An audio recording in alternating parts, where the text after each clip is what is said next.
तो बहुत-बहुत स्वागत है जोरदार तरीके से मेरे जितने भी एनडीए एस्पिरेंट हैं। बिल्कुल एनडीए फर्स्ट 2024 का रिजल्ट आउट हो चुका है। रिजल्ट आउट होने के बाद बहुत सारे प्रश्न हैं जो कि सामने हैं कि अराउंड 644 कैंडिडेट को शॉर्टलिस्ट किया गया, जहां वैकेंसी केवल 400 की है। तो सबके जहन में एक बड़ा प्रश्न है, क्या सर 400 के अबव की जितनी भी जो है सीट्स हैं, दैट मीन 400 एबव जो भी कैंडिडेट्स हैं हमारे 644 तक, मतलब 244 कैंडिडेट जो रेस्ट हैं, क्या सर वो फाइनली सभी मेरिट आउट हो जाएंगे या उनमें कुछ को अपॉर्चुनिटी मिलने वाली है? एक टेक्निकल टर्मिनोलॉजी है जिसको मुझे लगता है डिटेल तरीके से समझना चाहिए, और ये वीडियो बहुत खास है मेरे सभी एनडीए एस्पिरेंट के लिए जो इस बार भी एसएसबी फेस करने जा रहे हैं, जो सितंबर अटेम्प्ट उन्होंने दिया है, और एग्जैक्टली आप सब तन मन धन से एसएसबी प्रिपरेशन में लगे हुए हैं और लगे भी रहिए, बिकॉज जितना ज़्यादा आप टाइम देंगे, बिकॉज 10 डेज 12 डेज के प्रोग्राम से कुछ नहीं होने वाला है। एग्जैक्टली आपको 2-2.5 महीने ईमानदारी से मेहनत करना होगा, क्योंकि 900 का स्कोर वहाँ पे भी है, तो एग्जैक्टली वहाँ भी बेस्ट करना, रिटर्न में जो होना था वो हो गया।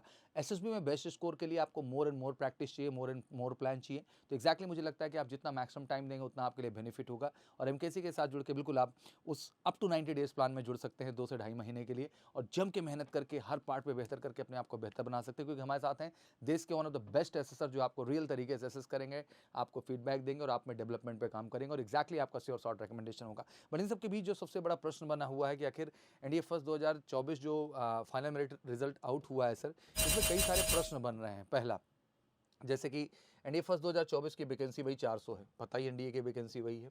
NDA first 2024 final selected candidate 641, that mean 641 जो है कैंडिडेट को शॉर्ट लिस्ट कर लिया गया है, मतलब आप समझो कि वैकेंसी से ज़्यादा 241 कैंडिडेट्स को किया गया। मेरिट लिस्ट का आखिर खेल क्या है सर, आखिर बनेगा क्या, स्कोप क्या है? क्योंकि बहुत सारे बच्चे डर में हैं, जो 400 के ऊपर जिनका पोजीशन है एग्जैक्टली वो डरे हुए हैं। कितने रैंक वालों को ज्वाइनिंग होगी? Preferences plan obviously played a major role. मुझे लगता है कि ये सबसे ज़्यादा अहम होता है कि आप प्रेफरेंसेस किस ऑर्डर में देते हो, और मुझे लगता है कि एसएसबी बोर्ड अलॉटमेंट में भी अगर हम देखें तो कहीं ना कहीं क्रम army, navy, air force and naval academy का होता है। दैट मीन एडवाइजेबल यही है कि चूज ऑल द प्रेफरेंसेस। कभी कभी कुछ लोग बड़े सूरमा बन जाते हैं, नहीं सर मुझे तो केवल आर्मी जाना है और कुछ चुनना ही नहीं है, तो ऐसा नहीं होना चाहिए। मुझे लगता है कि आप ऑर्डर तैयार कर सकते हैं, army, navy, air force, naval academy भी हो सकता है। बाकी आप एयरफोर्स को भी फर्स्ट प्रेफरेंस पे रख सकते हैं, नेवी रख सकते हैं, आर्मी रख सकते हैं, ये आपकी चॉइस पे डिपेंड करता है। बट बेटर तो यही होता है कि आप एयरफोर्स से शुरुआत करें, नेवी पे आएँ, आर्मी पे आएँ, बट रेस्ट आपकी प्रेफरेंसेज है कि आप क्या चुनना चाहते हैं। तो बिल्कुल ये बहुत अहम रोल प्ले करता है जो आप प्रेफरेंसेस चुन रहे होते हैं। केस 1, चलो सबसे पहला केस हम लोग ध्यान समझते हैं कि वैकेंसी ऑब्वियसली प्रेफरेंसेस आधार कैसे डिसाइड होते हैं। मान लो कि 335 जो है बच्चे का जो है पोजीशन है एग्जैक्टली। एक चीज़ बार बार मैं क्लियर करना चाह रहा हूँ कि बहुत सारे लोगों को लगता है कि first ranker, second ranker, third ranker, तो मैं बता दूँ कि इस तरह की चीज़ें फौज के अंदर नहीं है, किसी भी कैंडिडेट को डिस्क्रिमिनेट नहीं किया जाता है। हर बच्चा जो 641 तक रैंक तक गया है, एग्जैक्टली रैंक क्या कह लीजिए, उस सीरीज नंबर तक जो गया है, जो टोटल इतने नंबर आप कैंडिडेट शॉर्ट लिस्टेड किए गए, ये सभी इक्वल हैं और सबकी रैंक नंबर 1 ही है, ठीक है ना। तो जो भी फौज में रिकमेंडेड है वो नंबर 1 की ही कैटेगरी में आता है, तो इस चीज़ को आप बिल्कुल ना रखें, वो एक केवल क्रम संख्या है, उससे कोई रैंक वगैरह का डिसीजन नहीं होता है। आइए, तो बेसिकली तब भी समझाने के लिए आपसे तो बात करना ही पड़ेगा कि हाँ भाई 335 पोजीशन पे जो है क्या कंडीशन है। ऑब्वियसली वैकेंसी के हिसाब से यस यस यस सब में है, वो इंडियन एयरफोर्स के लिए भी यस है, नेवी के लिए भी यस है, आर्मी के लिए भी यस है। बट अब इंडियन एयरफोर्स वो नॉट फिट हो गया, दैट मीन वो इंडियन एयरफोर्स के लिए medically up to the mark नहीं था, किसी भी रीजन से, किसी भी कारण से, तो इंडियन अनफिट हो गया। लेकिन प्रेफरेंस दिया उस हिसाब से नेवी ज्वाइन करने के लिए कैंडिडेट यहाँ पर जाएगा।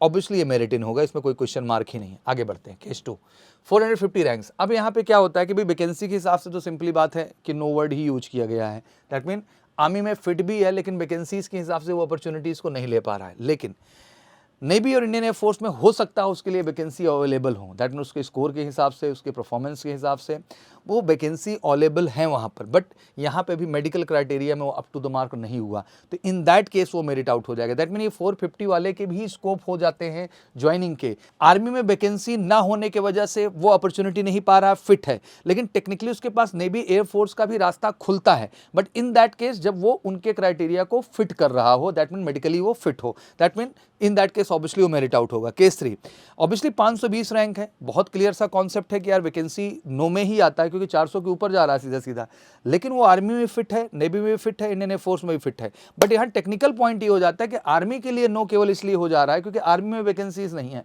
लेकिन अमूमन देखा गया कि एयरफोर्स और नेवी की वैकेंसीज नहीं फिल हो पाती हैं क्योंकि वहाँ मेडिकल स्टैंडर्ड काफ़ी हाई लेवल का है, और स्पेशली फ्लाइंग ब्रांच की जब हम बात करते हैं तो वहाँ ये चीज़ लागू हो जाती है। तो लाजमी सी बात है कि अगर वहाँ उन एग्जाम में वो फिट हो रहा है तो 520 रैंक वाला कैंडिडेट भी ज्वाइन करने की एलिजिबिलिटी तय करता है और वो मेरिट इन हो जाता है। और केसेस की बात कर लूँ, केस 4 डिस्कस कर लेते हैं।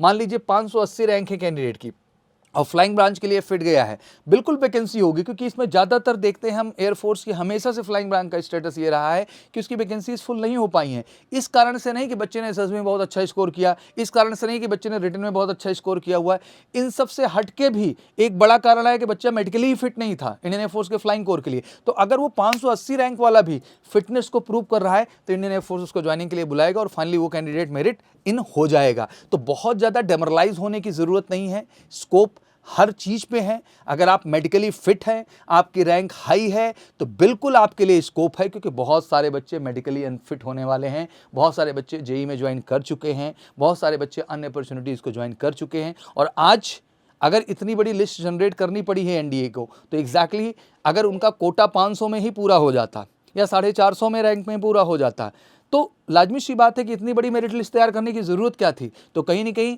नेशनल डिफेंस एकेडमी को भी ये समझ में आ गया है कि हालात ऐसे भी हो सकते हैं कि 600 रैंक का भी कैंडिडेट मुझे ज्वाइन कराना पड़ जाए, क्योंकि वो एलिजिबिलिटी को पूरा कर रहा है जो एलिजिबिलिटी पैरामीटर चाहिए, क्योंकि मेडिकल पार्ट से कोई कंप्रोमाइज़ नहीं है और बहुत सारे कैंडिडेट हैं जो ज्वाइनिंग पे जा भी नहीं है 400 के अंदर। तो लाजमी सी बात है कि फीलिंग तो करेगी, क्योंकि भाई इतनी बड़ी प्रोसेस होती है साल भर की, तो एक भी सीट खाली चली गई ना तो वो बिल्कुल कहते हैं ना वो फुल होने का कोई स्कोप ही नहीं, ऑलरेडी इतनी शॉर्टेज चली आ रही है ऑफिसर्स वैकेंसीज में। तो इसलिए कोई भी रिस्क नेशनल डिफेंस एकेडमी नहीं लेना चाहता है, इसलिए मैक्सिमम कैंडिडेट को जो है मेरिट लिस्ट में जनरेट किया जाता है और मैक्सिमम के ज्वाइन करने के यहाँ पे अपॉर्चुनिटीज़ भी होती हैं। हाँ एग्जैक्टली कोई ये खटाक नहीं बोल सकता कि हाँ भाई इस रैंक तक एग्जैक्ट जाएगी, बट मुझे लगता है कि मल्टीपल रैंक्स में मैंने देखा है कैंडिडेट को ज्वाइन करते हुए और उनको अटैच करते हुए।